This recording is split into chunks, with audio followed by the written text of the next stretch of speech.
உலக மக்கள் அனைவரின் மீதும் இறைவனின் சாந்தியும் சமாதானமும் என்றென்றும் நிலவட்டுமாக. நான் ஹீலர் தவிலா நஸ்ரீன். இன்னைக்கு நம்ம பார்க்க போறது அனீமியா. இதோட 2 வியூல நம்ம பார்க்க போறோம். ஒண்ணு வெஸ்டர்ன் வியூல பார்க்க போறோம். இன்னொன்னு டிசிஎம்ல இதுக்கு என்ன மாதிரி சொல்யூஷன் இருக்குன்னு சொல்லி பார்க்கலாம். First western. அனீமியா அப்படின்னா என்ன சொல்றாங்க? அதாவது நம்மளுடைய ரத்தத்துல ஆர்பிசி அப்படின்ற சிகப்பு அணுக்கள் இருக்கும். Red blood cells. இது என்ன ஷேப்ல இருக்கும்னு பாத்தீங்கன்னா, ஒரு பைகான்கேவ் ஷேப்ல இருக்கும். இந்த ஆர்பிசி சைட்டோபிளாசம் இருக்கு இல்லையா? அந்த ஆர்பிசி இருக்க சைட்டோபிளாசம்லாம் ஹீமோகுளோபின் இருக்கும். இந்த ஹீமோகுளோபின் அப்படின்றது ஒரு டைப் ஆஃப் புரோட்டீன். இந்த ஆர்பிசியோட முக்கியமான வேலை என்னன்னா, நம்மளுடைய லங்ஸ்ல இருந்து அஹ் காற்ற சுவாசிச்சு அந்த ஆக்ஸிஜனை எல்லா செல்ஸ்க்குமே கொண்டு போய் சேர்க்கறதோட வேலை தான் இந்த ஆர்பிசி. அதே மாதிரி திருப்பி அந்த மிச்சம் இருக்கிற செல்ஸ்ல இருந்து வெளியாகக்கூடிய கார்பன் டை ஆக்சைடையும் திருப்பி லங்ஸ் கொண்டு போய் சேர்க்கறது தான் இந்த ஆர்பிசியோட முக்கியமான வேலை. அதே மாதிரி இது ஹீமோகுளோபின் நான் சொன்னேன்ல, இந்த ஹீமோகுளோபின் அப்படி அந்த எடுக்கிற பகுதிக்கு பேரு தான் ஹீமோகுளோபின்.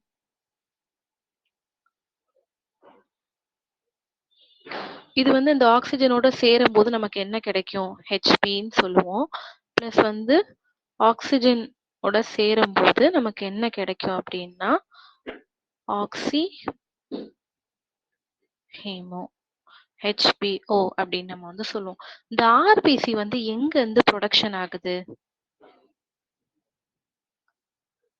ஆர்பிசியோட ப்ரொடக்ஷன் ஏரியா எதுன்னு பாத்தீங்கன்னா நம்மளுடைய போன் மேரோ தான்.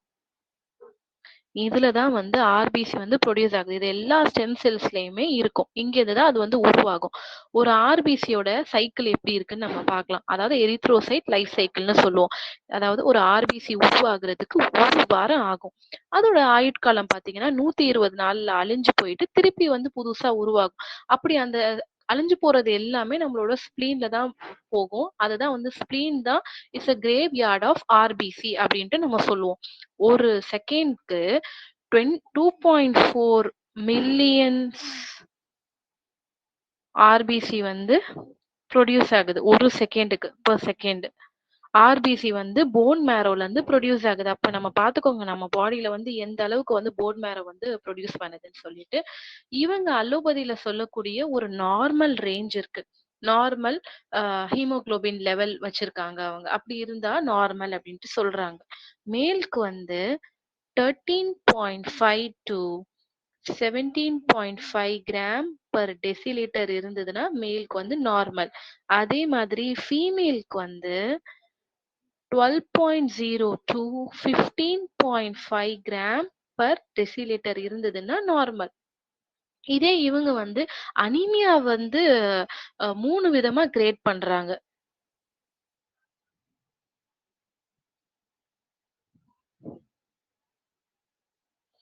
மைல்டு, மாடரேட், சிவியர் அப்படின்னு சொல்லிட்டு. அதுல 10 கிராம் பர் டெசிலிட்டர் இருந்ததுன்னா மைல்டுன்னும், 7.9 to 9 கிராம் பர் டெசிலிட்டர் இருந்துச்சுன்னா மாடரேட் அப்படின்னும், லெஸ் தென் 7 கிராம்க்கு கீழே இருந்துச்சு அப்படின்னா ரொம்ப சிவியரான அனிமிக் கண்டிஷன் அப்படின்ட்டு சொல்றாங்க. இவங்க அலோபதி ரீசன்ஸ் பாத்தீங்கன்னா அனிமியா கண்டிஷன் ஒரு 5 விதமா பிரிக்கிறாங்க. பட் நம்ம இப்ப டிசிஎம் வியூல நம்ம பார்க்கலாம். முக்கியமா அனிமியா இருக்கக்கூடிய இட்டியாலஜி அண்ட் பேத்தாலஜி பாத்தீங்கன்னா என்ன சொல்லுவாங்க? பேஷண்ட் எப்பயுமே ஒரு லெதார்ஜிக்கா இருப்பாங்க. ரொம்ப சோர்வா இருப்பாங்க. ஆல்வேஸ் ஹெட்டேக்ன்னு சொல்லி கம்ப்ளைண்ட் பண்ணிட்டே இருப்பாங்க. தலை சுத்துற மாதிரி இருக்கு அப்படின்னு சொல்லுவாங்க. அண்ட் தென் ரொம்ப டயர்ட்னஸ்ஸா இருக்கு. பாடி எப்பயுமே ஒரு டயர்ட்னஸ் இருக்குன்னுவாங்க. லாஸ் ஆஃப் அப்படைட், பசியின்மையா இருக்கு. தென் அவங்களுக்கு இது அயன் கன்டென்ட் கம்மியா இருக்கு. லைக் வெஸ்டர்ன் மெடிசன்ல பாத்தீங்கன்னா அயனும் and then folic acid, vitamin B12 இதெல்லாம் கம்மியா இருந்துச்சு அப்படின்னு சொன்னா நம்ம அவங்கள அனீமிக் கண்டிஷன் அப்படின்ட்டு சொல்லுவோம். டிசிஎம் பாயிண்ட் ஆஃப் வியூல நம்ம எப்படி டயக்னோஸ் பண்ணுவோம்? அவங்களுக்கு நம்ம என்ன சொல்லுவோம்? அந்த ப்ராப்பர் etiology பேத்தாலஜி என்னன்னு பாத்தீங்கன்னா ஸ்பிளீன் ஷி டெஃபிஷியன்சினாலையும் ஸ்டொமக் சி டெஃபிஷியன்சினாலையும் இந்த அனீமியான்ற கண்டிஷன் வரும். அதே மாதிரி லிவர் பிளட் டெஃபிஷியன்சினால கூட வரும். இதுக்கு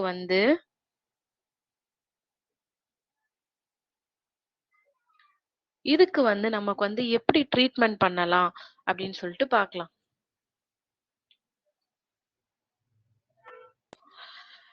ஏன் இதுல வந்து நம்ம வந்து spleen C deficiency, stomach C deficiency, liver blood deficiency, அதே மாதிரி இன்னொன்னு ஒரு கண்டிஷன் இருக்கு கிட்னி இன்டெஃபிஷியன்சின்னு சொல்லிட்டு. இந்த 4 கண்டிஷன்ஸ்ல வந்து நமக்கு அனீமியா வந்து வரும்.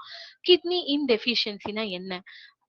நம்மளுக்கு வந்து ஆல்ரெடி தெரியும். கிட்னி தான் வந்து போன் மேரோ வந்து கண்ட்ரோல் பண்ணுது அப்படின்னு சொல்லிட்டு. வெஸ்டர்ன் வியூலயும் அதே தான் நமக்கு வந்து சொல்றாங்க. ஆர்பிசிய வந்து உருவாகக்கூடிய இடமே அந்த போன் மேரோ தான்றாங்க. அதே மாதிரி ஸ்ப்ளீனும், ஸ்டொமக்கும் தான் ஒரு இத வந்து டிரான்ஸ்போர்டேஷன் அண்ட் டிரான்ஸ்ஃபர்மேஷன். ஆம், நம்ம என்ன சாப்பிடுறோமோ அத வந்து கொண்டு போய் கடத்தி வேற ஒரு ஃபார்மா வந்து உருவாகி குடுக்கக்கூடியது யாருன்னு பார்த்தீங்கன்னா, நம்மளுடைய ஸ்ப்ளீன் தான். சோ அந்த ரத்தமா அத வந்து பாடிக்கு வந்து மாத்தணும். சோ அங்க வந்து குறைபாடு இருக்கு. சோ இதுக்கு நம்ம எப்படி ட்ரீட்மெண்ட் பண்ணலாம் அப்படின்னு சொல்லிட்டு பார்க்கலாம். நமக்கு ட்ரீட்மெண்ட் எப்பயுமே டானிஃபிகேஷன் மெத்தட்ல தான் இருக்கணும். நம்ம வந்து ஸ்ப்ளீனு, ஸ்டொமக்கு, லிவர் இது எல்லாமே நம்ம வந்து டானிஃபை பண்ண போறோம். சோ டானிஃபிகேஷன் பாயிண்ட் தான் நம்ம குடுக்க போறோம். ஃபர்ஸ்ட் இதுல வந்து கப்பிங் எப்படி பண்ணலாம்னு சொல்லிட்டு நான் சொல்றேன். கப்பிங் வந்து இவங்களுக்கு வந்து ட்ரை கப்பிங் மெத்தட்ஸ்ல தான் நம்ம வந்து கப்ஸ் பண்ண போறோம். ரொம்ப week or else medium suction குடுத்து பண்ணணும். ரொம்ப ஸ்ட்ராங் சக்ஷன் குடுக்க கூடாது. ஓகேங்களா? இதுக்கு வந்து இவங்களுக்கு வந்து CV12, liver 13, UB17, UB21 இதுல எல்லாத்துக்குமே வந்து 5 நிமிஷம் வந்து நம்ம வந்து கப்ஸ் பண்ணி வைக்க போறோம். 5 நிமிஷத்துல நம்ம வந்து 2 டைம் வந்து கப்ஸ ரிட்டெயின் பண்ணிட்டு திருப்பி நம்ம வந்து பிளேஸ் பண்ணி வைக்கணும். 5 நிமிஷமுமே கன்டினியூவஸா கப்ப ஒரே இடத்துல நம்ம பிளேஸ் பண்ணக்கூடாது. இது ரொம்ப முக்கியமான விஷயம். அதே போல அக்குபங்க்சர் புள்ளிகள் வந்து எப்படி கொடுக்கணும்? அக்குபங்க்சர் பாயிண்ட்ஸ்மே எல்லாமே வந்து டானிஃபிகேஷன் மெத்தட் தான். அதுல வந்து நம்ம வந்து முக்கியமா UB20, UB18 இது எதுவுமே எதுக்குன்னா லிவர் அண்ட் ஸ்ப்ளீன்கான பிளட் டெஃபிஷியன்சி வந்து சரி பண்ணக்கூடிய புள்ளி.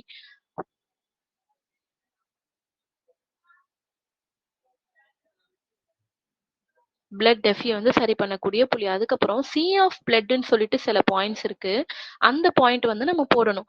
UB11, ST 37, 39 அப்புறமா SP10, UB9 இந்த பாயிண்ட்ஸ் ஒரு பேக்கேஜா நம்ம போடலாம்.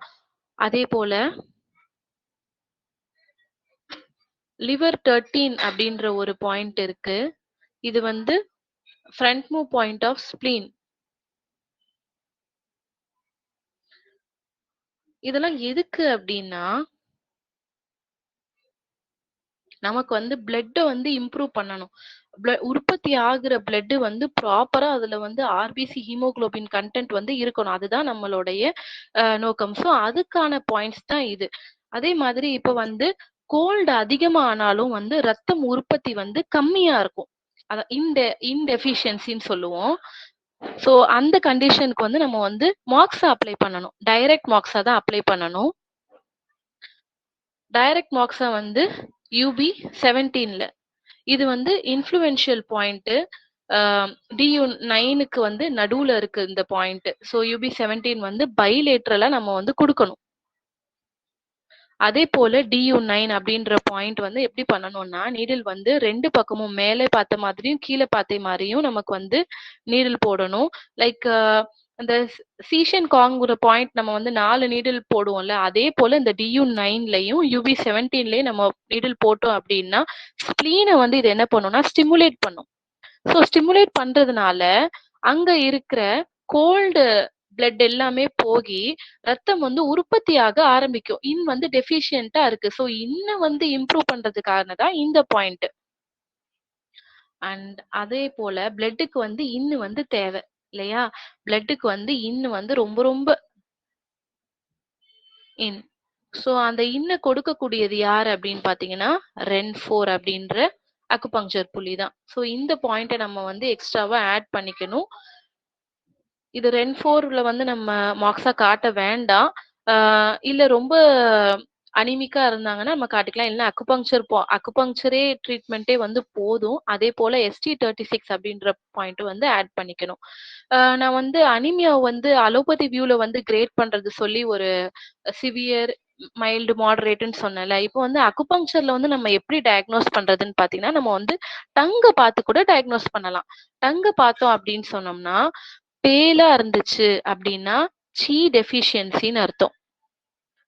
இதே வந்து ஆ பேலா இருக்கு டங்க்கு, அதே போல ட்ரையா இருக்கு அப்படின்னா, பிளட் டெஃபிஷியன்சின்ட்டு அர்த்தம். அதே மாதிரி ஆரஞ்ச் கலரா இருக்கு. டங்க்ல வந்து ஒரு மாதிரி ஆரஞ்ச் கோட்டிங்கா இருக்கும். லைக் வெத்தல பாக்கு நம்ம போட்ட உடனே, கொஞ்ச நேரம் கழிச்சு அது வந்து செவக்கும். அது வந்து ஒரு நார்மலா வெத்தல பாக்கு போட்டா இருக்கும் இல்லையா?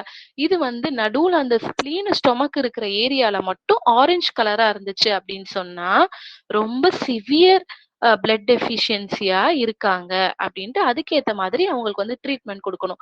இப்போ ரொம்ப சிவியர் பிளட் டெஃபிஷியன்சி கேஸஸ்க்குலாம் நம்ம வந்து மாக்ஸா வந்து எப்படி பயன்படுத்தணும்னா, யாங் கண்டிஷன் ரொம்ப எக்ஸஸா இருந்ததுன்னா, அவங்களுக்கு வந்து மாக்ஸா வந்து தேவைப்படாது.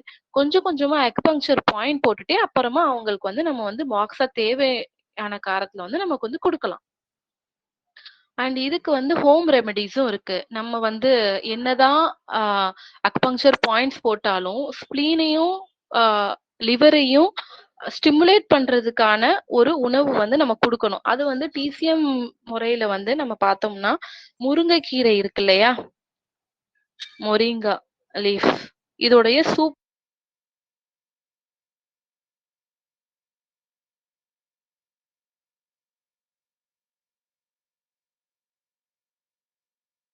அவங்களுக்கு வந்து குடுக்கணும். இந்த சூப்ல இருக்கிறது என்னன்னு பார்த்தீங்கன்னா, இது வந்து பிளட்ட வந்து டானிஃபை பண்ணும். இன்னும் வந்து என்ரிச் பண்ணும். அதேபோல ஃப்ளூயிட்ஸ வந்து ஜெனரேட்